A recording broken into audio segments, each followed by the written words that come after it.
Morning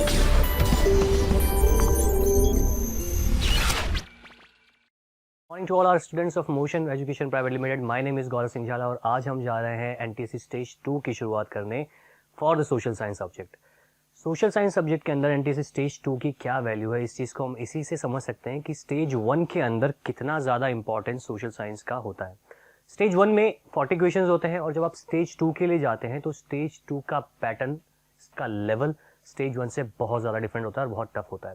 for example छोटी सी चीज़ समझते हैं कि स्टेज 1 के अंदर अगर आप देखोगे तो देयर इज अ क्वेश्चन जो कि स्ट्रेट टू द आस्क होता है, यानी एक छोटा सा फिल इन द ब्लैंक सा एप्लीकेशन आता है कि where is basically Balaghat mines, तो आपने उसको लोकेट कर दिया।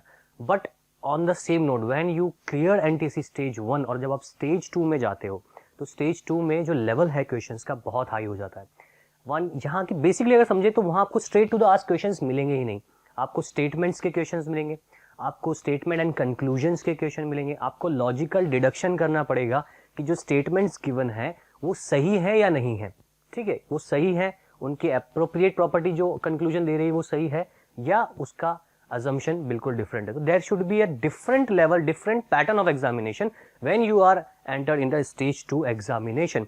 तो स्टेज 2 के एग्जामिनेशन की जो हमारी वर्कशॉप है बेसिकली डेडिकेटेड है एक फास्ट ब्रीफ इंट्रोडक्शन के लिए और with the help of questions. Basically हम with the help of questions ही इन चैप्टर्स को रिवाइज करेंगे। एक ब्रीफ इंट्रोडक्शन चैप्टर का रखेंगे और फिर उसके बाद मल्टीपल नंबर ऑफ क्वेश्चंस लेके ये देखेंगे कि कैसे किस जॉनर के क्वेश्चंस पूछे जाते हैं, जैसा हम आज के लेक्चर में भी रखेंगे। आज जो हमारा चैप्टर है वो है पावर शेयरिंग। एक नटशेल में इसको समझेंगे। पावर शेयरिंग क्या है? जितना भी आप डेमोक्रेसी या जितना भी लोकतंत्र आप वर्ल्ड में देखते हो, आप उसके अंदर एक बहुत कॉमन प्रैक्टिस देखते हो। कॉमन प्रैक्टिस क्या है कि हर एक लेवल ऑफ गवर्नमेंट हर एक कंट्री में आप देखते हो, सेंट्रल गवर्नमेंट जिसको हम केंद्र सरकार बोलते हैं। भारत की अगर मैं बात करूं, इंडिया की अगर मैं बात करूं, इंडिया में एक सेंट्रल गवर्नमेंट होती है जो प्राइम मिनिस्टर के द्वारा रन की जाती है और एक स्टेट गवर्नमेंट होती है जो चीफ मिनिस्टर्स के द्वारा गवर्न की जाती है। सिमिलरली अमेरिका या हम बात करें संयुक्त राज्य अमेरिका या अमेरिका की हम बात करें यूनाइटेड स्टेट्स ऑफ अमेरिका की, वहां पर भी सेंट्रल गवर्नमेंट और स्टेट गवर्नमेंट है, but there is a difference of ruling and the pattern of governing in both countries. India में प्राइम मिनिस्टर जो एक्चुअल हेड है वो प्राइम मिनिस्टर होता है, जबकि अमेरिका के अंदर आप देखोगे प्रेसिडेंट एक्चुअल हेड होता है। वो तो एक अलग बात हो गई कि दोनों जो रूलिंग का पैटर्न है वो डिफरेंट क्या है, बट कहां से ये कॉन्सेप्ट उठ के आता है, ये जो कॉन्सेप्ट आप देख रहे हो पावर शेयरिंग, ये कहां से उठ के आया है या पावर शेयरिंग का basic in a nutshell meaning क्या है। तो अगर बहुत सिंपल इसको आप समझेंगे, बहुत कंसाइज समझेंगे, तो power sharing is a way of governance.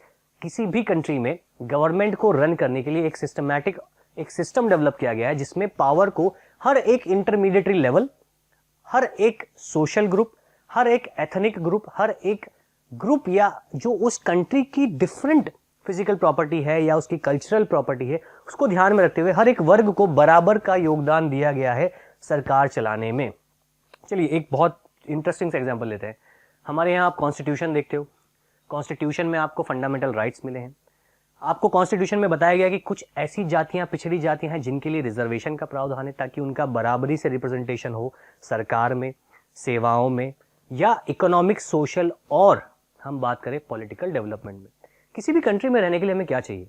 Economic development यानी हमारी आर्थिक इनकम बढ़े, पॉलिटिकल डेवलपमेंट यानी हमें पॉलिटिक्स में अपनी सरकार चुनने के साथ इलेक्शन लड़ने का भी अधिकार हो, प्लस सोशल डेवलपमेंट यानी जो पिछड़ी जातियां हैं उनका इक्वल डेवलपमेंट, जो जातियां बहुत ज्यादा या जो बहुत ज्यादा कम्युनिटीज डेवलप हो चुकी हैं उनकी बराबरी में आए ताकि जो इनइक्वालिटी है वो रिड्यूस हो, है ना। पावर शेयरिंग में भी सिंपल जब ये कॉन्सेप्ट स्टार्ट किया गया था in the form of governance, democracy के लिए बेसिकली यूज होता है। आज भी वर्ल्ड की बहुत सारी कंट्रीज डेमोक्रेटिक नहीं है, तो हम ये मानते हैं कि power sharing is a good medium of run any place, any country in a form of equal distribution और इक्वालिटी। नॉर्थ कोरिया की बात कर लो, किम जोंग यूंग है ना, बहुत फेमस लीडर है। किम जोंग यूंग जो है जिस फॉर्म ऑफ गवर्नेंस को चलाते हैं वो मोनार्किकल सिस्टम है आज भी। यानी आप देखोगे बहुत सारी कंट्री के मोनार्किकल हेड होते हैं। Saudi Arabia is a monarchical head, दो दे हैव पार्लियामेंट है उनके पास, बट मोनार्किकल हेड जो है वहां के किंग्स ही हैं सऊदी अरेबिया में। तो क्या ये जरूरी नहीं है कि दुनिया के हर एक फॉर्म ऑफ गवर्नेंस में डेमोक्रेसी आए? आज आप देखते हो दुनिया भर में मूवमेंट होते हैं, दुनिया भर में प्रोटेस्ट होता है। थाईलैंड में रिसेंटली प्रोटेस्ट चल रहा है, अगर आपने पता हो तो। थाईलैंड में जो गवर्नमेंट है वो प्रो किंग गवर्नमेंट है, मोनार्किकल सिस्टम है, उसको आज वहां पे प्रोटेस्ट किया जा रहा है कि हमें अपनी सरकार चुनने की आजादी दी जाए। तो डेमोक्रेसी कोई बहुत पुराना कॉन्सेप्ट नहीं है। ऐसा नहीं कि सोशल साइंस क्लास 9-10th में लिख दिया उसके बाद खत्म है। आप जितने न्यूज़पेपर उठा के देखोगे अपने रियल लाइफ वर्ल्ड में, you have find all the newspaper filled with the democracy and the pattern of democracy, with the cases of court, judicial system, न्यायपालिका का सिस्टम, कोई नया परिवर्तन, हर जगह सोशल साइंस है। यानी कि अगर आप अपने करिकुलम को छोड़ के न्यूज़पेपर खोलोगे, मैगजीन्स खोलोगे, तो you will find social subject, social topics all around the globe. Clear? तो चलो पावर शेयरिंग शुरू करते हैं, नटशेल में समझते हैं। पावर शेयरिंग एक फॉर्म ऑफ गवर्नेंस है जिसको डेमोक्रेसी में डेवलप किया गया है ताकि जो कॉन्फ्लिक्ट्स हैं रूलिंग के, किसी एक कंट्री के अंदर जो डाइवर्सिटी है उसको प्रमोट किया जाए। वो कैसे समझोगे डाइवर्सिटी? बहुत ईजी है। हिंदू, मुस्लिम, सिख, ईसाई, भारत दुनिया का सबसे डाइवर्स कंट्री है, सबसे रिच कल्चर वाला कंट्री है। सब इतनी ज्यादा डाइवर्सिटी है हमारे यहाँ पर कि एक कथा अगर मैं बात करूं कि अगर लोकगीत के फॉर्म में बात करें तो राजस्थान में ऐसा कहा जाता है कि हर 25 से 30 किलोमीटर के रीजन का जब चेंज होता है, आप ट्रैवल करते हो, तो हर 25 से 30 यानी 50 किलोमीटर में भाषाएं, बोलियां बदल जाती है। ठीक है, राजस्थान में बहुत सारी लोकल क्षेत्रीय भाषाएं बोली जाती है, मारवाड़ी, ढूंढाड़ी, मेवाड़ी, हाड़ौती। इसी प्रकार अगर आप साउथ में जाओगे, तेलुगु, कन्नड़, तमिल, मलयालम, इसी तरीके से अगर आप साउथ नॉर्थ ईस्ट में जाओगे, बोडो आपको मिलेगा, नागा मिलेगा, मिजो, मणिपुर, कश्मीरी, डोंगरी। ठीक है, तो इतनी डाइवर्सिटी है हमारे यहाँ कि सब लोगों का एक साथ मिलजुल के रहना तभी संभव है जब सबको इक्वालिटी दी जाए। इक्वालिटी कहाँ? चाहे रूलिंग में, चाहे पॉलिटिकल साइंस, चाहे पॉलिटिक्स में, चाहे सोशल में, चाहे इकोनॉमिक्स में। तो बहुत जरूरी है पावर। और अगर जब कुछ लोग पावर को यूज करके लोगों के लिए काम कर रहे हैं तो वो पावर भी इक्वालिटी से डिस्ट्रीब्यूट हो, उन सभी सेगमेंट्स में उन सभी लीडर्स को रिप्रेजेंट किया जाए जो अपने आने वाली पॉपुलेशन या पॉपुलेशन के लिए रूल बना रहे हैं। बहुत सिंपल। ठीक है, तो बेसिकली पावर शेयरिंग क्या है? अगर आप ऐसी कंट्री में रहते हो जहां बहुत ज्यादा डाइवर्सिटी है और वहां किसी एक रिलीजन, एक कास्ट, एक कम्युनिटी के बेस पर सरकार बन गई, तो क्या इक्वल डिस्ट्रीब्यूशन ऑफ पावर है? यस और नो? नो। तो क्या इक्वल डेवलपमेंट है? यस और no? No. That is the most important concept. Power sharing क्या कहता है कि गवर्नेंस में इक्वल रिप्रेजेंटेशन होना चाहिए हर कम्युनिटी का, चाहे वो रीजनल डाइवर्सिटी पे हो, चाहे वो नेशनल डाइवर्सिटी पे हो, या वो किसी भी फॉर्म ऑफ गवर्नेंस पे हो। तो what is power sharing, how this system was developed, कैसे बना, and what are the aspects connected with the system, और इस सिस्टम से क्या एस्पेक्ट्स कनेक्टेड है। छोटा सा डायग्राम देखिए। सबसे पहले हमने क्या बात की है? Power to rule. Basically power किसके लिए बात कर रहे हैं? हम पावर की बात कर रहे हैं रूलिंग के लिए। यानी जब आप रूल कर रहे हो किसी भी कंट्री को या किसी भी रीजन को, तो आपके पास एनॉर्मस पावर है। आप उस पावर को मिसयूज भी कर सकते हो। मिसयूज करोगे तो कुछ लोगों के हित में होगी, कुछ के अहित में होगी। ठीक है, कुछ लोगों को बेनिफिट मिलेंगे, कुछ पॉपुलेशन जो है वो आउट ऑफ द बेनिफिट हो जाएगी। दुनिया भर के इश्यूज उठा लो। ठीक है, अभी एक और रिसेंट एग्जांपल हम सेट करते हैं।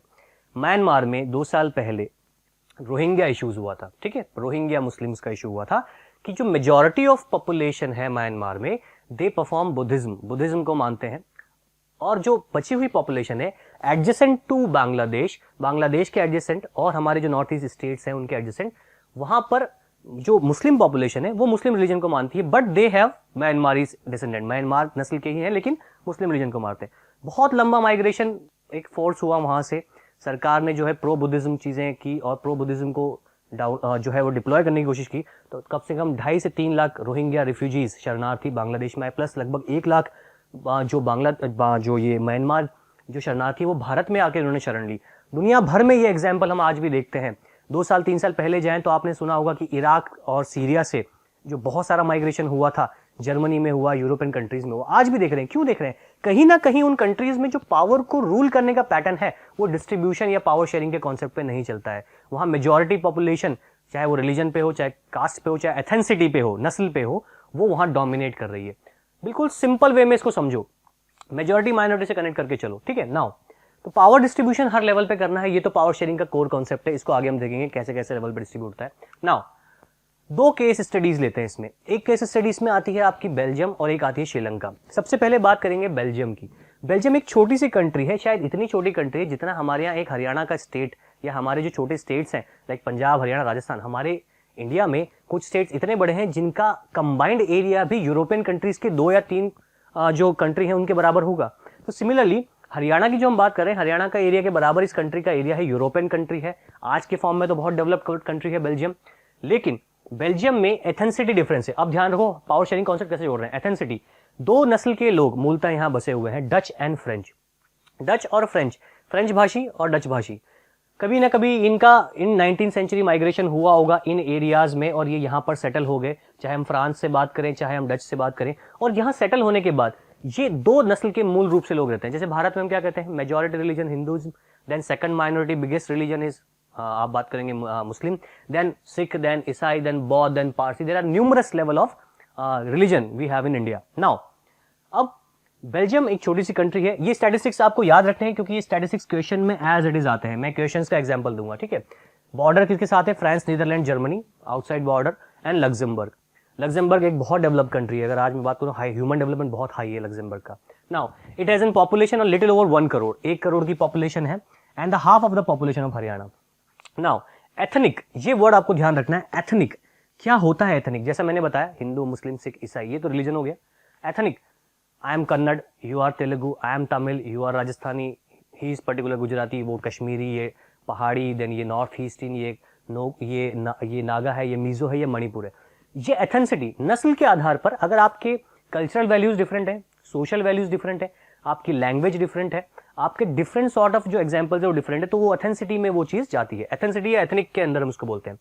तो this country has a different एथेंसिटी, people living in it, percent पर लाइव्स। अब इस एथेंसिटी का जो एक डिमार्केशन है, जो एक बाइफर्केशन है कि बेल्जियम में जो अलग अलग सॉर्ट ऑफ पीपल रह रहे हैं, उनका टोटल जो हम बात करें कि उनका एक कंपोजिशन क्या है, तो these statements are use in stage 2 level की फ्लेमिश रीजन में 59% पीपल स्पीक डच, यानी Dutch is settled in Flemish region, and in Wallonia 40% of the people speak French. तो ये स्टेटमेंट्स के क्वेश्चन में स्टेज 2 में यूज होता है। कैसे होता है, फॉर एग्जाम्पल आपको दिया जाएगा consider the following statement, statements को पढ़ें and choose the correct in them. First statement, in Flemish reason 59% people speak Dutch, ठीक है। अब इसको वाइस वर्सा कर दिया, यानी 40% यहां डाल दिया, 59 यहां डाल दिया, यानी कि in Wallonia region 59% people speak French, जो कि रॉन्ग स्टेटमेंट है, ठीक है। तो दोनों ही स्टेटमेंट रॉन्ग है। आपसे पूछाएगा which of the following is correct, A, B, C और नन ऑफ दीज, तो you have to choose none of these. That means statement के क्वेश्चंस ही वहां पर आएंगे, आपको स्ट्रेट टू द आस्क नहीं मिलेगा। इसलिए स्टेज 2 में जब आप पढ़ें तो you have depth knowledge of the chapter, chapter को, बुक को बार बार रिवाइज करें, क्वेश्चंस के फॉर्म में उन्हें पढ़ें, या आप जो चैप्टर पढ़ चुके हो उसका एक पूरा बैलेंस जो समरी है वो दिमाग में रखें कि this chapter is all about for what, ये किसके लिए बना हुआ है। Clear. Now remaining 1% consist German. तो अब आप एक बहुत सिंपल सा डायग्राम यहां हम इसको एक छोटे से फॉर्म में बनाएं कि अगर मैं बात कर रहा हूं बेल्जियम की, तो बेल्जियम में मुझे पता है कि डच पॉपुलेशन है, फ्रेंच पॉपुलेशन है, और एक छोटा सा सिमेट्री जो है वो जर्मन्स का है। तो 3 एथेंसिटी के लोग यहां रहते हैं। अब जब एक जगह पर अलग अलग नस्ल, जाति, संप्रदाय के लोग रहेंगे तो क्या उनके बीच में विवाद या उनके बीच में कॉन्फ्लिक्ट होने की संभावना है? यस। क्यों? क्योंकि उनको सबको रिसोर्सेज चाहिए, उन्हें इकोनॉमिक डेवलपमेंट चाहिए, सामाजिक डेवलपमेंट चाहिए, सोशल इक्वल पॉलिटिकल राइट्स चाहिए। डेवलपमेंट के लिए लड़ाई है। क्लियर। तो लड़ाई किसके लिए है? डेवलपमेंट के लिए। हम हमारे इंडिया में क्या देखते हैं, कोई स्टेट बहुत ज्यादा डेवलप्ड है, लाइक पंजाब, हरियाणा, अच्छी एग्रीकल्चर। कोई स्टेट बहुत लेस डेवलप्ड है, Bihar and West Bengal, Jharkhand. Regions, resources तो है ही है, लेकिन वहां का जो वे ऑफ गवर्निंग है वो भी शायद उसके लिए इंपैक्ट करता है। ठीक है। नाउ तो ये होगी बेसिक चीज। नाउ ब्रुसेल्स, एक छोटा सा रीजन, ब्रुसेल्स जो सबसे ज्यादा डेवलप्ड है बेल्जियम में, अर्बन एरिया, शहरी एरिया, जहां लोग पढ़े लिखे हैं, उसमें भी French are more literate, French ज्यादा डोमिनेटेड है, फ्रेंच रिच है, फ्रेंच अच्छे पढ़े लिखे हैं तो डोमिनेट करते हैं डचेस को, जो बहुत कम रहते हैं वहां। दीज आर स्टैटिस्टिक्स, अगेन मैं बार बार कह रहा हूं, लाइन बाय लाइन बुक की जो है वो उठ के आती है, लाइन बाय लाइन आपसे क्वेश्चन पूछा जाता है। ठीक है। नाउ नेक्स्ट देखिए, तो जो बेल्जियम की बात हुई, बेल्जियम के 2 रीजन है, वेलोनिया एंड फ्लेमिश। इसके अंदर आप देखोगे अलग अलग लैंग्वेजेस स्पोकन की जा रही है। Now French people are in minority but they are rich and developed, क्योंकि फ्रेंच डेवलप्ड है, पहले से है। भारत पे आ जाओ, कोई कम्युनिटी बहुत डेवलप है, बहुत रिसोर्सेज हैं, बहुत सारी बैकवर्ड कम्युनिटीज हैं। ठीक है। Now Dutch community was relatively weak, Dutch weak है, सोशली डेवलप नहीं है, लिटरेसी कम है। This led to the tensions, और इसी वजह से इनके बीच कॉन्फ्लिक्ट होने लगे कि हमें इक्वल राइट्स क्यों नहीं मिल रहे। डच एंड फ्रेंच के बीच कॉन्फ्लिक्ट्स हो रहे हैं। क्लियर। यानी for development. In Brussels the tension were more tense, और ऐसा ब्रुसेल्स में बहुत ज्यादा होने लगा जहां पर विवाद होने लगे। एक बहुत सिंपल सी चीज है, जब आप किसी से अपने राइट्स मांगते हो कि मेरा राइट है, नहीं मिला, फिर मांगो मेरा राइट है, नहीं मिला, तीसरी बार में आप उसके ऊपर फिजिकली या आप उसके ऊपर फोर्सफुली हावी होगे, यानी आप प्रोटेस्ट करोगे, आप फाइट करोगे, आप वायलेंट मेथड्स लोगे। तो बेसिकली जब पावर शेयरिंग नहीं होती है, जब इक्वालिटी की बात नहीं होती है तो लोग रोड पे आते हैं, प्रोटेस्ट करते हैं और कई बार हिंसात्मक या वायलेंट मेथड्स भी यूज करते हैं। क्लियर? तो वही चीज ब्रुसेल्स में हुई। अब यहां तक की कहानी है ब्रुसेल्स की। Now what is in Sri Lanka? Sri Lanka India के पास एक आइलैंड कंट्री है। जिस तरीके से ब्रिटिशर्स ने इंडिया को रूल किया, सिमिलरली यहां पर भी ब्रिटिश कॉलोनी थी 1947 तक। जब भारत आजाद नहीं हुआ था तब तक, भारत के 1 साल बाद ही श्रीलंका को आजादी दी गई। तो अब देखो 1948 में जब श्रीलंका जो है वो बेसिकली इंडिपेंडेंट हुआ, तो ये एक क्वेश्चन हो गया स्टेज 1 का। Clear? Sri Lanka got independence in which year? 1948। अब क्वेश्चन स्टेज 2 में अगर आएगा तो कैसे आएगा? Statement, consider the following statement with regarding power sharing in Sri Lanka. Statement first, Sri Lanka got independent in 1948। Statement 2, Sri Lanka has diverse population consisting Sinhala, Tamils and Indian Tamils. Statement 3, the Sinhala speaker consist 18%, मैंने statement change कर दिया, 18% Sinhalese हैं और तमिल 74 है। अब आपको 3 statements में correct choose करना है। तो फर्स्ट करेक्ट है, सेकंड करेक्ट है, एथेंसिटी के बेस पे कितने तरीके के लोग रहते हैं, पर थर्ड स्टेटमेंट रॉन्ग है क्योंकि सिन्हालीज की पॉपुलेशन मैंने चेंज कर दी। तो इस तरीके से you have to keep a depth knowledge. आपको कम से कम स्टैटिस्टिक्स, फिगर्स पे तो श्योर होना ही है। अगर फिगर्स पे श्योर नहीं होंगे तो क्वेश्चन गलत हो जाएगा। मतलब स्टेज 2 का पेपर पढ़ते समय you have to click your mind through the book. Book की जो लाइंस है उनको आपको दिमाग में रखना है, एटलीस्ट फिगर्स के केस में। तो ठीक है, श्रीलंका हमने देखा एक ऐसा देश है जहां सिन्हालास पूरी कंट्री में मेजॉरिटी में रहते हैं। सिन्हालास, ठीक है। सिन्हालास की कितनी पॉपुलेशन हो गई? क्या लिखा हुआ है? 74% पॉपुलेशन, यानी मेजॉरिटी पॉपुलेशन किसकी है? सिन्हाला। सिन्हाला क्या कर सकते हैं? डोमिनेट। सरकार भी बनाएंगे तो रूल किसके लिए बनाएंगे? अपने लिए। डेवलपमेंट करेंगे तो किस कम्युनिटी का करेंगे? सिन्हाली का। अब ये बेसिकली सिन्हाली या तमिल क्या सीन है, बहुत आसानी से समझना। वेस्ट इंडीज में आपने बैट्समैन के नाम सुने होंगे ना, राम नरेश सरवन, चंद्रपॉल, सुनील नरेन रिसेंटली, ठीक है। तो ये वेस्ट इंडीज जो हमारे देश से 7 समंदर पार है, अमेरिका के पास आइलैंड कंट्रीज है, वहां इंडियन ओरिजिन के लोगों के नाम कैसे हो सकते हैं? ठीक है। तो ब्रिटिशर्स या यूरोपियन कंट्रीज ने एक सिस्टम चलाया था, स्लेव ट्रेड, अगर आप सबको पता हो छोटी क्लासेस में। छोटी या अंडर डेवलप्ड कंट्रीज से लोगों को ले जाया जाता था ऐसे रीजन्स में जो रिच होते थे रिसोर्सेज के। वहां coffee plantation, rubber plantation, sugar cane plantation में इनको काम कराया जाता था। कुछ लोग जो वहां से नहीं आ पाते थे वहीं रह जाते थे, वहीं उनके फैमिलीज डेवलप होती थी, वो वहीं के होके रह जाते थे।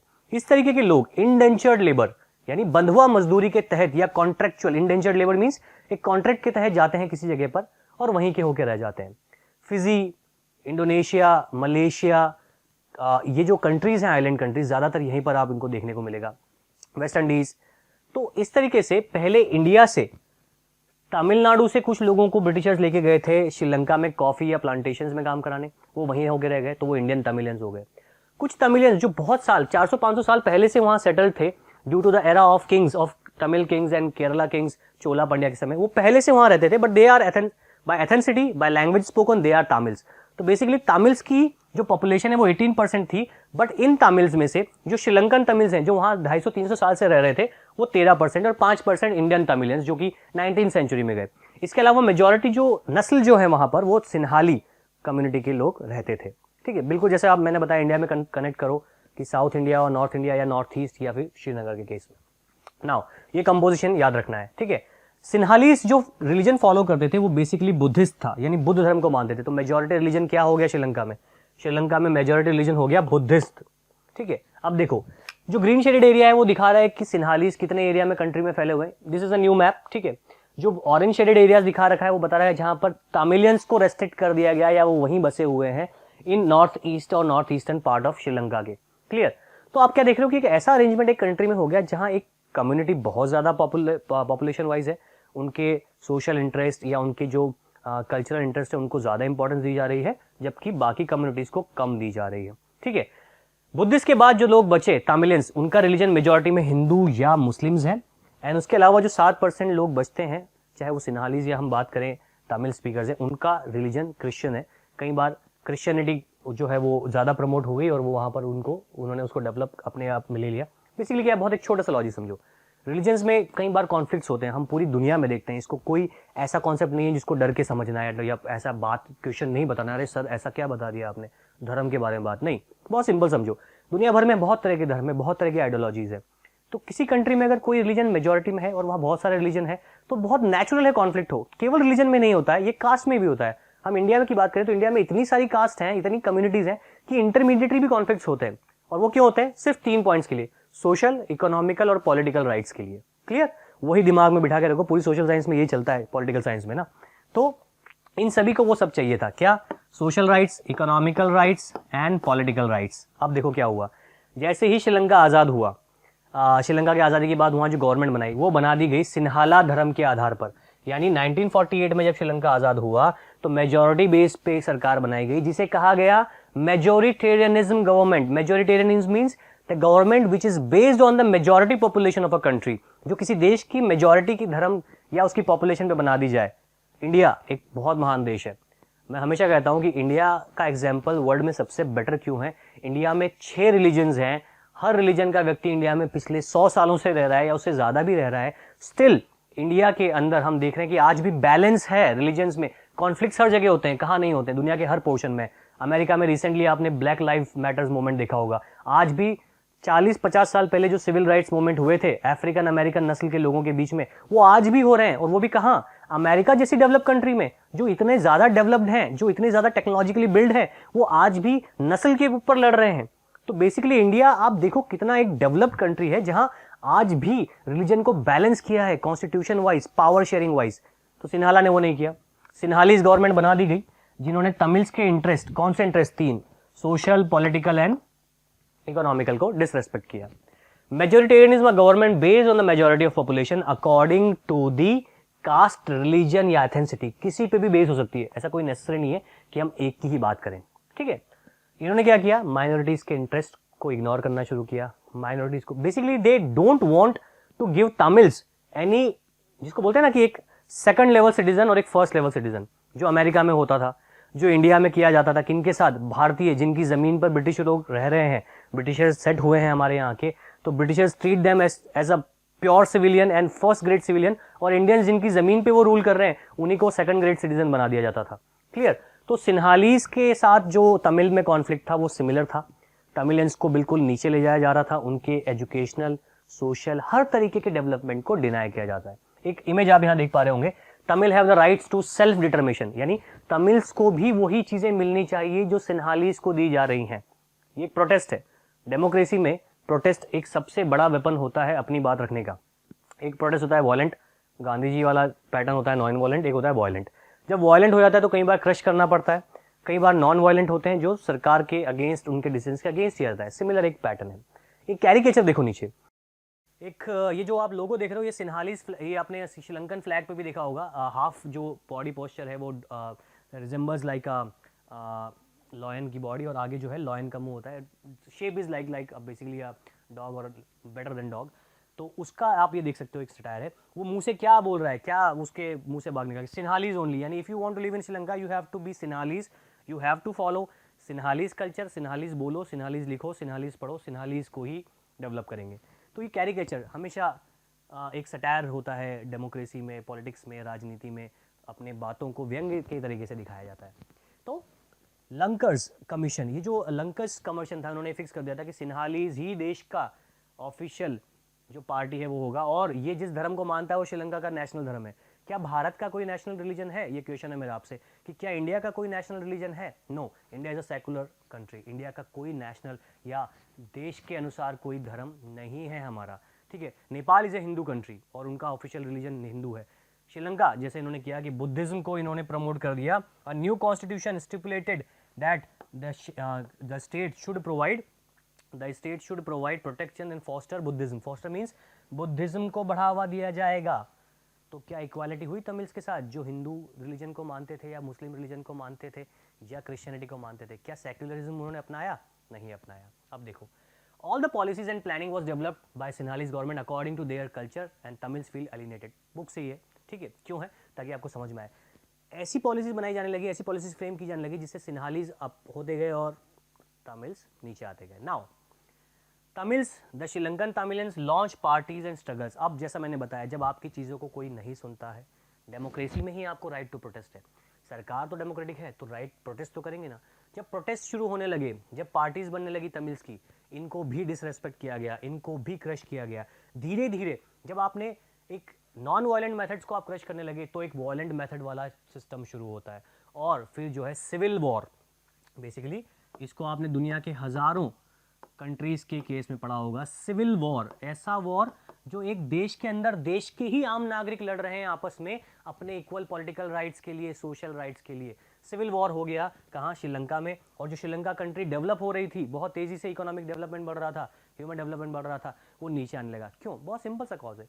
जब हम आपस में लड़ेंगे तो हम डेवलपमेंट पे कहाँ ध्यान देंगे? हम उस वायलेंट मेथड को मिटाने की कोशिश करेंगे, हम आर्मीज पे खर्चा करेंगे, हम आर्म्स पे खर्चा करेंगे। वही श्रीलंका की आर्मी कर रही थी, वही श्रीलंका की गवर्नमेंट कर रही थी बेसिकली।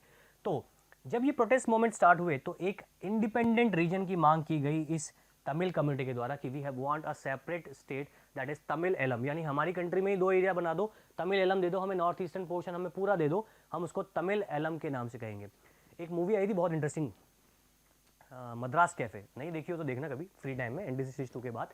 मद्रास कैफे में ये दिखाया गया था कि कैसे India has give support to freed this system, जो एक इंसर्जेंट ग्रुप बन गया था LTTE। LTTE के बारे में बताऊंगा, बुक में नहीं है पर नॉलेज के लिए बताऊंगा।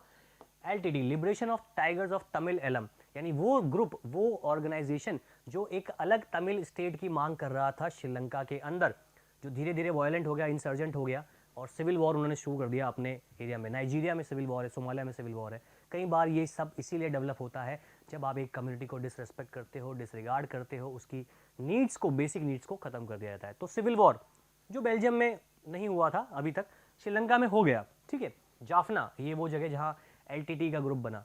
तो इसलिए इन सब चीज़ों को बता रहा हूँ कि जब हम कनेक्ट करते हैं ना किसी एक कॉन्सेप्ट को किसी चैप्टर के साथ, तो बहुत दिन तक मेमोराइज रहता है। तो LTTE एक ऐसा ऑर्गेनाइजेशन बन गया, the liberation tigers of Tamil Eelam, जो धीरे धीरे वॉयलेंट आर्मी बना ली और टेररिज्म या टेरर के तरीकों को यूज़ करने लगे। ठीक है, लीडर्स को मारने लगे श्रीलंकन गवर्नमेंट के, प्राइम मिनिस्टर तक को इन्होंने श्रीलंकन गवर्नमेंट को मार दिया। ना केवल वहाँ के, इवन अगर आपको पता हो Rajiv Gandhi, the former prime minister of India, उन्हें भी LTTE के ही जो इंसर्जेंट, जो वहाँ के आप उनके हिसाब से सैनिक कह लो या हमारे हिसाब से हम कह लें कि नॉन वायलेंट मेथड से जो यूज़ किया गया, उनकी जो हत्या की गई थी बम विस्फोट में, वो भी इसी ग्रुप ने की थी, क्योंकि India is not supporting Tamilians in Sri Lanka. तो ये एक पॉलिटिकल स्फेयर था उस ज़माने का, 1989 के आसपास। तो आप देख सकते हैं कि ना केवल एक देश में हमला हुआ, ना केवल एक देश उससे प्रभावित रहा, लेकिन उसकी बाकी जो पास की कंट्री है वहाँ पर भी वो सिविल वॉर या कॉन्फ्लिक्ट पहुँच गए। तो कितना डेंजरस है डेमोक्रेसी या पावर शेयरिंग में अगर आप सभी एथनिक ग्रुप्स को रेस्पेक्ट ना करो या सभी एथनिक ग्रुप्स की आप इक्वल राइट्स को या डिमांड्स को ना मानो। ठीक है, this is a militant group. ये ओरिजिनल लोगो जैसे मैंने बताया LTTE का, तो आप देख सकते हो guns and by method of, इसके जो लीडर थे प्रभाकरन, VS प्रभाकरन, जिनको मारा गया था श्रीलंकन आर्मी के द्वारा। उसके बाद से 2009 में ही सिविल वॉर फिनिश हुआ था। Again this is a question of NTC stage 1 but not the question of NTC stage 2, because NTC stage 2 में there is a more typical level of knowledge. तो नॉलेज जो मैं ये दे रहा हूँ उसका पर्पज़ यही है, सिविल वॉर का मेथड बता ही दिया मैंने। And the LTTE was founded in the early 1970 by the Vellupillai Prabhakaran, who led the group until his death by Sri Lankan Armed Forces in May 2009। तो आप देखो श्रीलंका में कब सिविल वॉर खत्म हुआ है, यानी लगभग एक कंट्री के 20 से 25 साल ऐसे निकल गए जहां उसका डेवलपमेंट बहुत हाई हो सकता था पर नहीं हुआ। क्लियर नाउ, तो नटशेल में अगर आप बात करें कि पावर शेयरिंग बेसिकली क्या बात कर रही है, जैसे कि हमने बात किया बेल्जियम। अब श्रीलंका ने तो कुछ नहीं किया, वहाँ के तो गवर्नमेंट ने ही सारे मेजर्स उल्टे कर दिए, लेकिन बेल्जियम ने एक मॉडल लगाया, समझदारी की बेल्जियम में लीडर्स ने।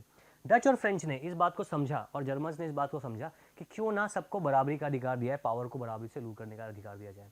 तो हमने क्या बात की थी कि जो फ्रेंच जो है 49% थे पूरी कंट्री में, ठीक है, और जो डच थे वो बेसिकली 56% थे पूरी कंट्री में, और ब्रुसेल्स में फ्रेंच ज़्यादा पॉपुलर थे। तो इन्होंने क्या किया, there are different level of government बनाई गई, यानी एक सिस्टम बनाया गया, यानी एक बनाई गई सेंट्रल गवर्नमेंट, ठीक है, जहां पर दोनों को बराबरी की सीट दी गई, यानी French and Dutch ministers are equal. Clear.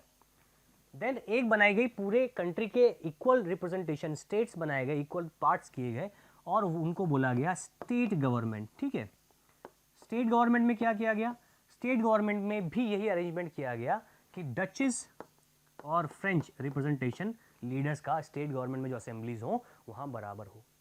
और एक थर्ड लेवल की सरकार बनाई गई जिसे कहा गया कम्युनिटी गवर्नमेंट। ठीक है, कम्युनिटी गवर्नमेंट मतलब जो ऐसी लेफ्ट आउट माइनॉरिटीज़ अगर किसी भी एरिया में बच गई जो किसी दूसरे नस्ल की हो या दूसरे रिलीजन की हो, उनके लिए भी डिसीजंस बनाया जाए। तो यही दो लोग मिलके ना लें, फ्रेंच और डच, एक ऐसी कम्युनिटी बनाई गई, एक ऐसे लीडर्स चुने गए जिसमें जर्मन्स के बराबर मिनिस्टर्स हों, फ्रेंच के बराबर मिनिस्टर्स हों और डचेस के बराबर मिनिस्टर हों, ताकि यूनिलेटरली कोई भी डिसीजन एक ही मत से या एक ही कम्युनिटी के पावर से ना ले लिया जाए, बराबरी से उनके लैंग्विस्टिक या उनके कल्चरल या उनके सोसाइटिकल इंटरेस्ट को केटर किया जाए। क्लियर?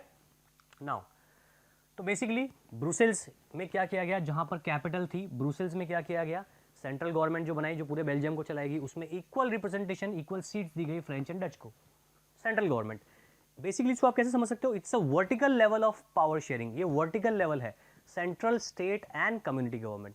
भारत में हमने क्या किया है, सेंट्रल गवर्नमेंट, स्टेट गवर्नमेंट और पंचायती राज और म्यूनसिपालिटी। गाँव को चलाना है तो पंचायती राज सिस्टम, शहरों को चलाना है तो म्यूनसिपालिटी, नगर निगम, नगर पालिका, नगर परिषद। तो हमने 3 लेवल ऑफ पावर शेयरिंग किया है vertical in terms of ruling. Now community government जो डच, जर्मन एंड फ्रेंच को करेगी, और स्टेट गवर्नमेंट जहां पर इक्वल रिप्रेजेंटेशन होगा। क्लियर? तो special laws for minority can not be unilaterally change, यानी देखो कि हर एक सेक्शन को इक्वली बताया गया है या बनाया गया है। बुक का एक एग्जाम्पल था कि जर्मनी में 2 पार्टीज है, ये क्वेश्चन एनटीसी स्टेज 1 के अंदर आया हुआ है, ठीक है। 2 पार्टीज है, Christian democratic union and social democratic party. दोनों ही पार्टीज हमेशा एक दूसरे के खिलाफ इलेक्शंस में खड़ी हुई हैं, लेकिन एक ऐसा समय भी आया जब यहां पर कोई भी पार्टी इन 2005 के इलेक्शन में कोई भी पार्टी क्लियर मेजॉरिटी नहीं जीत पाई, तो दोनों को मिलाकर कोलिशन की सरकार, गठबंधन की सरकार बनाना पड़ा। गठबंधन की सरकार क्या होती है, सबसे कम चलती है। हमारे भारत में भी अभी लास्ट जो इलेक्शंस हुए हैं आपने देखा होगा, कर्नाटक, मध्य प्रदेश में सरकार गिरी और फिर बनी है।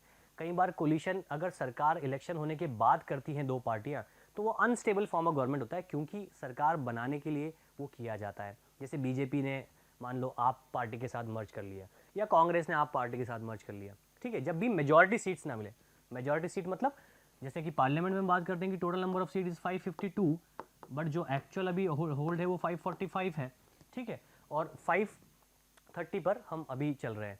तो बेसिकली जब आपको मोर देन 270 सीट्स ना मिलेंगी, यानी 500 से ज़्यादा नहीं मिलेंगी 550 से, तो आपको दूसरी पार्टीज के साथ मर्ज करना होगा। ऐसी सरकार सबसे अनस्टेबल होती है, क्योंकि सबके लिए बराबरी से काम सोचना पड़ता है पीएम को। और जो मेजॉरिटी सरकार बनेगी वहाँ जो वो चाहेगी वो करेगी, बट वो मेजॉरिटी भी ऐसी ना जो रिलीजन या कास्ट या कम्युनिटी की बेस हो, जैसा सिन्हाला में हुआ, ठीक है। तो अब यहाँ पर जो अभी डायग्राम देख रहे हो ना, एक सटायर है, एक व्यंग्य है कि सरकार चलाने के लिए 2 स्टेयरिंग दिए हैं, दोनों पार्टी मिलकर काम कर रही है, but it is the most unfavourable government in terms of democracy या पावर शेयरिंग। क्लियर? नाउ अब जो बात है वो है कि पावर शेयरिंग क्यों की जानी चाहिए। अब ये तो समझ में आ गया कि पावर शेयरिंग का पैटर्न क्या है। अब देखो why power sharing, what power sharing, तो हम समझ गए कि व्हाट पावर शेयरिंग का मतलब है there is a power is shared among different levels of government और in different organs of government. तो पावर को शेयर क्यों किया जाना चाहिए, वाई वाला क्वेश्चन की हम बात कर रहे हैं कि पावर शेयरिंग क्यों की जानी चाहिए। 2 कारण है, प्रूडेंशियल एंड मॉरल। बुक के अनुसार चलते हैं, प्रूडेंशियल एंड मॉरल। अब ध्यान से समझना, प्रूडेंशियल का मतलब होता है जो कि परफॉर्म किया जाना चाहिए, जो कि थ्योरेटिकली अभी तक प्रूवन है। जैसे कि बेल्जियम में हमने देखा कि प्रूव हो गया, सक्सेसफुल है, पावर शेयरिंग की जाना चाहिए, प्रूडेंशियल रीजन। श्रीलंका में नहीं हुआ, श्रीलंका में कॉन्फ्लिक्ट हुआ क्योंकि उसको फॉलो नहीं किया गया। तो prudential is basically since a system, a concept. ये कॉन्सेप्ट है जिसको हम बोलते हैं ना डेफिनेशन। किसी चीज़ की भी डेफिनेशन होती है कि मान लीजिए कि हम बात करें कि व्हाट इज बेसिक स्केलर, हम बात करें स्केलर क्या हो गया, हम फिजिक्स में बात करते हैं, तो उसका एक fix pronunciation. Prudential reason of power sharing that means it should be promoted, it should be perform in all the countries of the world, ताकि जो सिविल वॉर है, जो कॉन्फ्लिक्ट्स हैं वो अवॉइड हो और इक्वल डेवलपमेंट हो हर जगह। क्लियर? मॉरल रीजनिंग क्या है? मॉरल का मतलब है कि हम ये कहते हैं कि नहीं, जैसे हम बोलते हैं ना कि हमें अच्छा करना चाहिए, हमें सबके साथ अच्छे से करना चाहिए, हमें सबके साथ अच्छे से बिहेव करना चाहिए। मॉरल जो हमें बताया जाता है कि yes we have to perform power sharing because it is the best medium to enhance democracy और टू एनहेंस सिटीजन्स। ठीक है, बेसिकली मतलब दोनों का लगता है सिमिलर है, बहुत नियर बाई है 50-50%, but prudential is necessary. Prudential का अगर मैं मीनिंग लूँ तो prudential is basically known as necessary, ये होना ही चाहिए, क्योंकि अगर ये नहीं हुआ तो क्या होगा, सिविल वॉर, कॉन्फ्लिक्ट या डेवलपमेंट नहीं होगा। तो prudential gives the definition of power sharing, proper power sharing. Moral, it should be promoted, it should be promoted, it should be practiced among the all nation of the world in all democracies of the country and it gives a better result. तो basically prudential gives necessity, होना ही चाहिए, करना ही चाहिए, और इसका outcome आता है कि सिविल वॉर्स नहीं होंगे, कॉन्फ्लिक्ट्स नहीं होंगे। Moral, it should be promoted, यानी प्रमोट कर रहा है, ये बेसिक डेफिनेशन दे रहा है। क्लियर? तो इस चीज को आप कैसे ध्यान रखेंगे? Reason 1, power sharing is good because it helps to reduce the possibility of conflict between social groups. हमारे यहाँ क्या होता है, हम अक्सर बात करते हैं रिजर्वेशन पे, कई बार बच्चे भी बोलते हैं अरे रिजर्वेशन है सर, हमारा सिलेक्शन नहीं होगा, वो हो जाएगा, ये हो जाएगा, ये हो जाएगा। रिजर्वेशन जब दिया गया था, आज जिस फॉर्म में है और जो उसका बेनिफिट ले रहे हैं, बहुत डिफरेंट चीज़ें, बहुत सारी डिफरेंट चीज़ें हैं। हर वो व्यक्ति नहीं ले पा रहा है जो कि जिसको मिला है, वही ले पाएगा जो प्रूडेंशियली डेवलप होगा। प्रूडेंशियली डेवलप मीन्स जो उस कॉन्सेप्ट को समझेगा कि अगर मुझे ये बेनिफिट मिला है तो मैं अच्छी पढ़ाई करूं, अच्छे स्कोर करूं, अच्छे मार्क्स लूं, तो मुझे एक बेनिफिट मिलेगा। बेनिफिट किसका? जैसे सिविल वॉर नहीं होगा तो बेनिफिट किसका मिलेगा कि आप अपने लिए ज़्यादा डेवलप हो जाओगे। तो हमने वो सिस्टम क्यों बनाया? ताकि हमारे यहाँ जो पिछड़ी जातियाँ हैं वो ऊपर आ सकें, जो हज़ारों सालों से ऊपर है उनके बराबरी में आ सके, एक इक्वालिटी डेवलप हो, है ना। तो सही है या गलत है वो एक अलग पैरामीटर है, अलग अलग सोच है। तो वो हो गया हमारा प्रूडेंशियल रीजन। मॉरल क्या? A democratic rule involve sharing with those affected by its exercise. इसमें बच्चे हमेशा कंफ्यूज होते हैं, and who have to live with its effect. यानी मॉरल इसलिए भी जरूरी है। देखो सिन्हाला से जोड़ो, मॉरल क्यों कहते हैं कि भाई करो पावर शेयरिंग वरना दिक्कत होगी। रीजन, सिन्हालाइज ने अगर तमिलियंस ने अगर सिन्हालीज को मारा या मैसेकर हुआ वायलेंट, तो क्या श्रीलंकन सिन्हालीज गवर्नमेंट को फर्क नहीं पड़ा? तो क्या सिन्हालीज ने तमिलियंस को नहीं मारा तो क्या सिन्हालीज वॉर में इंक्लूड नहीं हुए, सिविल वॉर में? तो क्या सिन्हालीज का डेवलपमेंट कम नहीं हुआ? यानी भले ही डिसीजन एक ऐसी सरकार ने लिया जो सिन्हालीज बेस थी, पर इसका मतलब ये नहीं है कि तमिलियंस को ही नुकसान हुआ होगा, सिन्हालीज को भी उतना ही नुकसान हुआ है। उन्होंने भी उतना ही वॉर जो है, सिविल वॉर के जो जो उसके कॉन्सिक्वेंसेज है वो झेले हैं, उसके रिपरकशंस झेले हैं, उसके आउटकम्स झेले हैं। तो डेवलपमेंट तो दोनों ही जगह से जाएगा। तो आप अगर किसी एक कंट्री में एक मेजोरिटी के बेस पर डिसीजन ले रहे हो तो ऐसा ज़रूरी नहीं है कि उसका इम्पैक्ट केवल माइनॉरिटी पे हो, मेजोरिटी पे ना हो। क्लियर? तो ये तो बात हो गई इसकी। अब बहुत सिंपल से इस पूरे चैप्टर को अगर समराइज करें, ठीक है, तो सिंपल सी चीज़ है कि different organs of government, power is shared among different organs of government. Organ क्या होते हैं?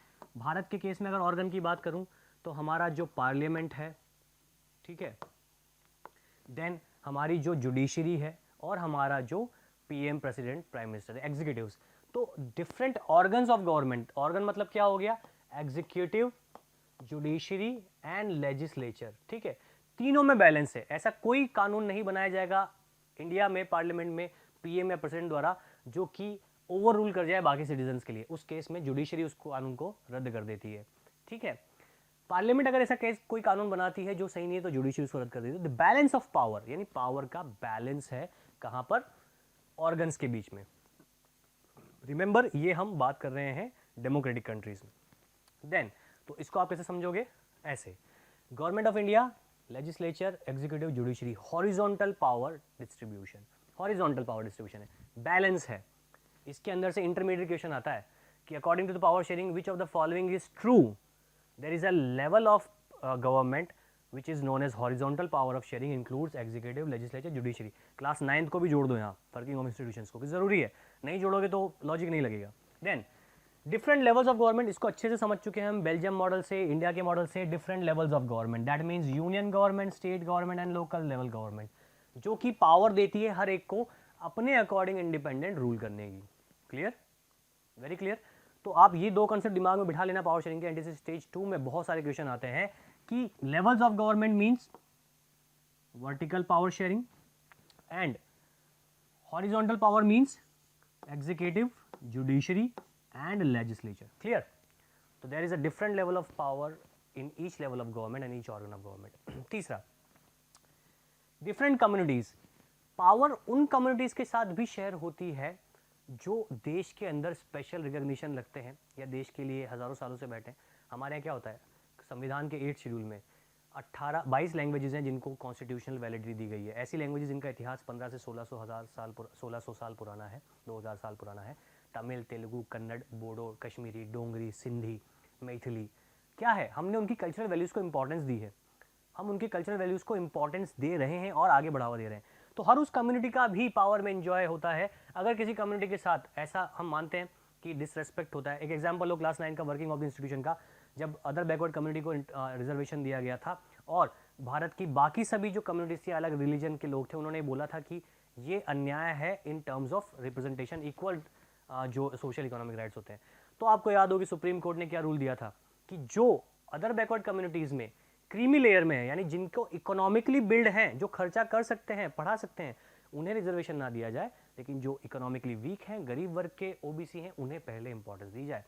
तो there is a role of community and the community groups जो कि पावर को मोल्ड कर सकते हैं। पार्लियामेंट ने रूल बनाया, पार्लियामेंट तो सुप्रीम थी ना, फिर भी उस रूल को मोल्ड किया गया, किन के लिए? कम्युनिटीज के लिए। तो there is a role of communities in power sharing too. They can change their decisions, they can bend the decisions of the authority in according to the proper justification of laws. Now then political parties, pressure groups, movements, ये हमारे भारत का बहुत बड़ा level है। हर political party rule करती है, हर political party agenda बनाती है। अगर अपोजिशन में पार्टी नहीं होगी तो आप बताओ कि जो रूलिंग पार्टी है वो कुछ भी कर सकती है, तो हमारे अपोजिशन पार्टीज होती हैं। इन सभी का रोल होता है पावर शेयरिंग में। ये प्रेशर करती हैं इक्वल डिस्ट्रीब्यूशन के लिए या हर एक रीजन के डेवलपमेंट के लिए। प्रेशर ग्रुप्स ऐसे ग्रुप्स जो अपनी इक्वल डिमांड्स के लिए लड़ाई लड़ते हैं सरकार से। बहुत सारे मोमेंट्स बता सकता हूं मैं आपको। अगर हम बात करें all India trade union corporation, जो वर्कर्स हैं, लेबर्स हैं, रेलवेज में मान लो या फैक्ट्रीज में मान लो, वो अपने यूनियंस बनाते हैं उनकी डिमांड्स के लिए, कई बार सरकार से करते हैं। रिसेंट एग्जाम्पल जोड़ो, अभी किसान आंदोलन चल रहा है। किसान आंदोलन is a type of protest जो किसानों से जुड़ा हुआ है। प्रेशर ग्रुप्स किसके लिए प्रेशर बना रहे हैं? सरकार से किसान कानून को बदलाव करने के लिए प्रेशर बना रहे हैं। तो ये रियल टाइम एग्जांपल है हमारे चैप्टर का। ऐसा नहीं है कि थ्योरी आज पढ़ ली तो खत्म है। This is a real time example कि pressure groups important role play करते हैं डिसीजन मेकिंग में, डेमोक्रेसी के अंदर, लॉ मेकिंग के अंदर। क्लियर? तो कितना ज्यादा हम देख रहे हैं कि पावर शेयरिंग इंपॉर्टेंट हो जाता है इन टर्म्स ऑफ डेमोक्रेसी। कि डेमोक्रेसी में आपको हर तरीके की फ्रीडम है, इंडिपेंडेंस है। That is why power sharing, यही हम पूछ रहे हैं कि why power sharing is desirable. क्यों डिजायरेबल है, क्यों इंपॉर्टेंट है? उसका लॉजिक है political parties, pressure groups, movement. बहुत सारे प्रेशर ग्रुप्स का नाम लो। नर्मदा बचाओ आंदोलन, नर्मदा पे डैम बनाया जा रहा था, उसकी हाइट कम करने के लिए नर्मदा बचाओ आंदोलन शुरू किया गया।